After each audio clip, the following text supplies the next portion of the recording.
Fenomena maraknya warung toko kelontong Madura. Menarik saya bahas karena 10 tahun ke belakang warung sembako yang dulunya dipandang sebelah mata sekarang menjadi tren terkini dan menjadi sumber pendapatan yang sangat menjanjikan, khususnya yang melakoni itu adalah orang-orang Madura. Lebih khusus orang Madura bagian Sumeneb dan Pamekasan. Info yang saya dapat begitu. Kemudian latar belakangnya, para pelaku usaha yang berasal dari Madura merantau kemana, baik ke Pulau Jawa dan lain-lain, itu umumnya berdagang. Keahliannya ya memang berdagang. Kemudian lahirlah ide dari perantauan dari orang. Kalau yang saya dapat info itu berasalnya itu dari orang Sumeneb yang memulai dulu. Beliau merantau ke Jakarta, kemudian merintis sebuah toko kebutuhan sehari-hari. Ini sangat cerdik menurut saya. Kenapa? Karena yang dijual itu adalah kebutuhan setiap hari. Biasanya kalau orang Madura jualnya itu ya nasi goreng, ataupun sate, bebek. Kalau yang saya pahami itu untuk dagang sekelas UMKM itu seputar itu-itu aja. Memang ada pebisnis yang lebih besar, cuma yang paling dekat ataupun yang lebih familiar kalau pedagang dari Madura ya tidak terlepas dari nasi goreng, bebek, dan sate. Kemudian menarik saya bahas dan menarik saya sampaikan terkait dengan fenomena maraknya warung Madura ini. Sudah melanglang buana, sudah kalau di Pulau Jawa itu sudah merata, bahkan di Pulau Bali juga infonya saya melihat berita-berita di pertelevisian itu sudah ada. Kenapa? Karena yang paling unik dari warung ini adalah kalau warung seperti warung-warung di perkampungan ataupun warung sembako pada umumnya. Yang bikin beda warung Madura ini bukanya operasional 20 jam nonstop. Ada yang bilang ya tutupnya pada saat hari kiamat saja. Itu hanya bercandaan. Dan yang tak kalah penting, yang dijual itu ya memang yang terdekat dari kita. Yang dijual itu ya memang kebutuhan kita sehari-hari. Baik itu ibu rumah tangga, anak-anak sekolah, ataupun para pekerja, demikian. Karena yang dijual ya namanya sembako ya kebutuhan mungkin Indomie dan lain-lain, kemudian sabun dan sebagainya ya, ada rokok, kemudian ada rokok eceran yang dijual seperti itu. Cuma konsepnya ya memang bukanya itu rata-rata 24 jam. Jadi 24 jam itu buka warung sembako ini. Nah, yang paling menarik, kenapa fenomena ini terjadi? Yang jelas melatar belakanginya karena bisnis model seperti ini sangat-sangat menjanjikan. Kenapa tidak? Bukanya 24 jam, kemudian yang dijual itu tidak basi, kemudian bisa dijual besoknya lagi, dan akhirnya banyak para tetangga ataupun para sanak famili yang berasal dari Madura, khususnya Pamekasan sama Sumeneb, dalam hal ini yang fokus melakoni buka warung Madura bukanya 24 jam ini memang berasalnya dari sana. Meskipun mungkin sekarang sudah berkembang ada beberapa ya, mungkin orang Sampang, Bangkalan sudah mulai mau nyoba-nyoba mungkin ya. Tapi yang lebih dominan itu adalah perantauan dari warga Kabupaten Sumeneb dan Kabupaten Pamekasan yang sering membuka ini. Kemudian latar belakangnya tadi, karena kalau bisnis ini tidak sangat menjanjikan, tentunya yang lain tidak pada buka ataupun tidak meniru lah. Kenapa? Karena secara modal ini bukan sedikit, toko sembako itu bukan sedikit modalnya. Saya pernah menggeluti di sembako juga dan modalnya itu ya kalau di bawah 50 juta itu mungkin cuma dapat barang satu, 2, 3 barang aja, tidak bisa nyetok seperti itu. Nah, kalau seperti yang kita lihat, warung Madura itu ya rokoknya aja itu ngeri-ngeri. Kalau jualan rokok itu hampir kadang berapa pak itu. Dijejer, ditata, kemudian mie-nya itu bukan cuma 1 dan 3, tapi ya berkardus-kardus gitu. Nah, berasal dari bisnis ini berpotensi menjanjikan dan tidak basi, kemudian yang dijual itu adalah kebutuhan sehari-hari, maka sangat menggiurkan bagi yang mendengarkan, bagi sanak famili ataupun warga-warga Sumeneb dan Pamekasan dan sekitarnya yang juga tertarik dengan model bisnis seperti ini. Mari kita belajar. Kalau cuma alasannya buka 24 jam, tapi berpotensi untuk tidak laku, yang jelas yang lain tidak akan ikut model bisnis seperti ini. Yang jelas, kenapa? Meskipun bukan cuma soal buka 24-nya, namun kebutuhan ataupun yang dijual itu ya memang pasti orang-orang terdekat, pasti orang-orang di sekitar warung tersebut. Namun, seiring berjalannya, kenapa dibuka 24 jam? Kalau menurut saya orang Madura ini cerdas. Cerdasnya kenapa? Pada saat mungkin warung-warung sekitar, saya contohkan di Jawa ya, khususnya dalam hal ini di Malang, mungkin warung lokal yang dalam hal ini mungkin ada warung sembako juga, itu pemiliknya warga sekitar atau warga lokal orang Malang sendiri, kemudian membuka, itu rata-rata bukanya itu tidak 24 jam. Mungkin paling malam itu jam 8 sampai jam 10 itu sudah tutup. Nah, cerdiknya orang Madura buka 24 jam ini untuk menunggu pada saat warung-warung ataupun supermarket itu tutup. Nah, kemudian kalau beli rokok terus beli Indomie mungkin kelaparan pada saat malam itu ya, kalau warung-warung Jawa ataupun warung sekitar itu ya mau gak mau sekarang solusinya warung Madura, dan menurut saya sudah sangat familiar khususnya di Malang mungkin. Meskipun berasalnya itu dulu infonya itu buka warung Madura itu ya di daerah Jakarta awalnya, kemudian mungkin di sana sudah penuh, kemudian akhirnya sekarang merambah ke Jawa Tengah, terus Jawa Timur, khususnya juga di Malang, dan banyak sekali bermunculan. Bahkan saya juga habis berpikir gitu ya, jaraknya itu tidak terlalu jauh, tapi ya juga dibuka gitu ya. Namun seiring berjalannya waktu, warung-warung seperti ini ataupun warung Madura dalam hal ini yang bisa kita petik manfaat ataupun apa dampaknya terhadap mungkin warga sekitar ya. Dalam hal ini ya mungkin ya pada saat kita lagi butuh sesuatu di mana warung Madura itu buka, kemudian akhirnya bisa terpenuhi sesuatu tersebut.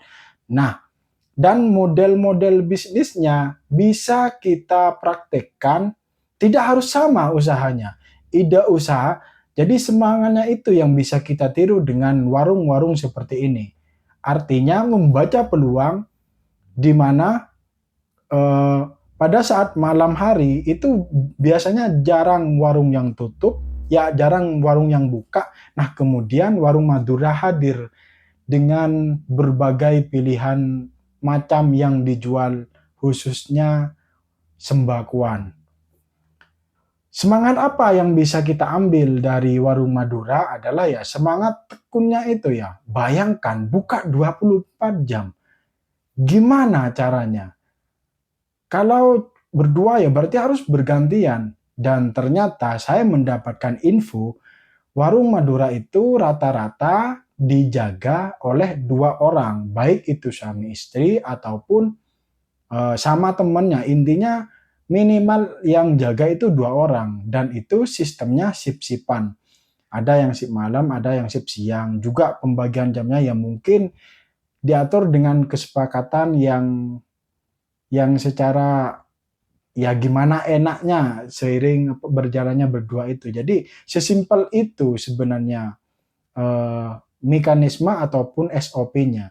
Jadi warungnya itu pertama buka 24 jam, kemudian sistemnya itu rollingan dalam hal ini ya jaganya gantian, ada yang jaga malam, kalau sudah ngantuk ya mungkin eh, satunya yang jaga. Nah, kemudian terkait dengan kulaannya ya juga gantian demikian. Dan ada cerita yang menarik, ada ada yang diwawancarai juga di YouTube kalau nggak salah itu ada seorang suami istri baru menikah kemudian merantau jaga toko dan bisa hamil sementara warungnya itu buka 24 jam itu gimana juga tidak habis pikir gitu sementara warungnya itu ya buka 24 jam dan itu eh, sudah apa rahasianya orang itu gitu. Kemudian yang tak kalah penting yang bisa kita petik dari warung Madura Sembako ini adalah warung sekitar ataupun minimarket itu banyak, bahkan menjualnya itu sama. Nah, tapi ya kenapa toko Madura, warung Madura hadir dengan solusi terbaik, dengan kemudahan-kemudahan. Bahkan ya kalau mungkin lagi sepeda motor atau mobilan ya bisa tidak turun pun mungkin bisa bertransaksi seperti itu. Nah, untuk penataannya memang kalau saya memperhatikan itu sangat mirip dan rata-rata sama modelnya. Tempat Indomie, tempat minuman itu biasanya berasal dari triplek, kemudian disambung menjadi rak-rak seperti itu, kemudian rokoknya itu ditaruh di depan, kemudian dijejer sampai penuh. Nah, biasanya di depan toko, di depan warung, selalu ada kulkas minimal satu. Kalau yang sudah modalnya besar, ini bahkan dua, ada yang sampai tiga. Kemudian ada bensin eceran. Nah, tak luput di warung Madura ini ya sama seperti dengan warung-warung toko sembako pada umumnya yang mungkin diketahui banyak orang yang sebelumnya. Anggaplah warungnya tetangga ya jual rokok eceran ya juga gitu. Nah, dan pada akhirnya karena kalau mau beli rokok masa harus mau antri ke minimarket mungkin ya bagi yang pengen simple warung Madura itu hadir dengan berbagai solusi. Nah, kemudian yang tak kalah penting lagi bagi untuk modal warung Madura ini ya benar-benar tidak kecil. Untuk pembukaan warung Madura ini ya kalau menurut saya itu ya memang harus diperhitungkan dan karena dari modal yang tidak sedikit itu kemudian ya harus dipikirkan matang-matang. Kenapa? Karena rata-rata warung Madura itu ya dijaganya hanya 2 orang, kemudian rata-rata ya kalau sudah jalan ataupun pembeli sudah banyak, biasanya orang yang punya itu ya pulang, kemudian diserahkan kepada yang jaga. Rata-rata kan banyak yang jaga aja yang kita temui gitu ya, bukan pemiliknya langsung ya. Kenapa ya? Karena sistemnya sudah berjalan.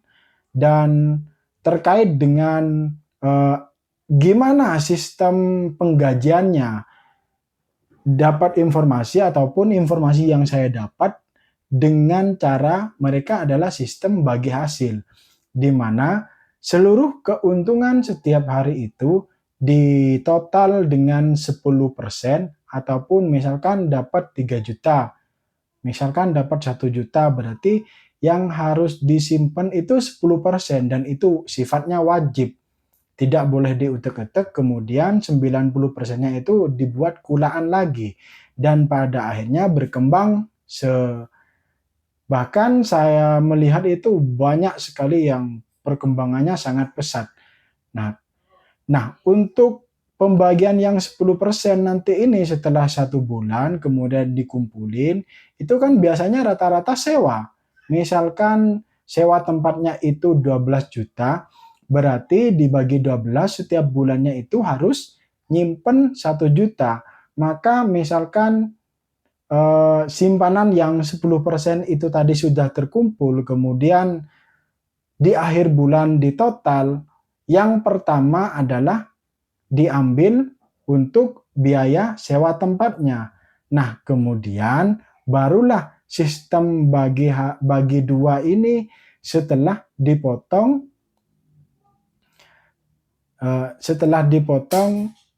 uang sewa tempat. Misalkan sisa 1 juta setelah sewa tempat 1 juta, ya berarti 500, yang jaga itu 500, kemudian yang punya 500. Informasi mungkin tidak begitu detail karena kalau terkait dengan penghasilan itu ya sangat privasi begitu. Cuma info yang saya dapat kasarannya seperti itu dan wajib seperti itu. Akhirnya ya karena sistemnya itu bukan karyawan, jadi yang jaga itu juga semangat karena semakin banyak penjualan toko ini, yang jaga ya juga bakalan mendapatkan keuntungan yang lebih. Artinya tidak terpacu pada gajinya segini, tidak terpacu hanya segitu aja. Jadi bisa sangat menjanjikan. Bahkan sudah ditayangkan di televisi, ada yang di Sumeneb khususnya, kalau yang saya nonton di TV itu khususnya di Pulau Telango itu ya memang yang pada saat reporter itu rumahnya itu besar-besar ya, memang banyak yang merantau ke Jakarta awalnya kemudian merintis usaha toko sembako dan sudah sangat banyak buktinya. Bahkan kalau di Malang itu sebelumnya mungkin juga asing gitu, artinya hampir tidak ada dulu. Zaman saya kuliah itu ya nggak ada toko Madura. Kemudian pada saat sebelum pandemi mungkin kalau saya nggak salah, 2019-an atau 2018-an ini mulai bermunculan dan sekarang sudah sangat banyak. Sudah di mana-mana, sudah melanglang buana warung Madura. Dan enaknya kalau menurut saya terbantunya dengan warung Madura adalah yang pertama bensin. Saya jualan, kemudian sering pulang malam, biasanya kalau warung Jawa itu kan sudah tutup dan sangat sedikit yang jual bensin eceran, dan sekarang berkat adanya warung Madura dan sudah ada di mana-mana, pada saat saya kehabisan bensin, jadi cuma didorong sebentar aja pasti ketemu warung Madura. Kalau nggak percaya, buktikan. Dan kalaupun ada sharing ataupun ada masukan, silahkan tulis di kolom komentar. Dan informasi yang bisa saya berikan sementara seperti itu seputar perwarungan, dan lain kali saya akan kembangkan. Dan jangan lupa balik lagi ke channel ini. Sampai jumpa, semoga sehat selalu. Jangan lupa sholat 5 waktu.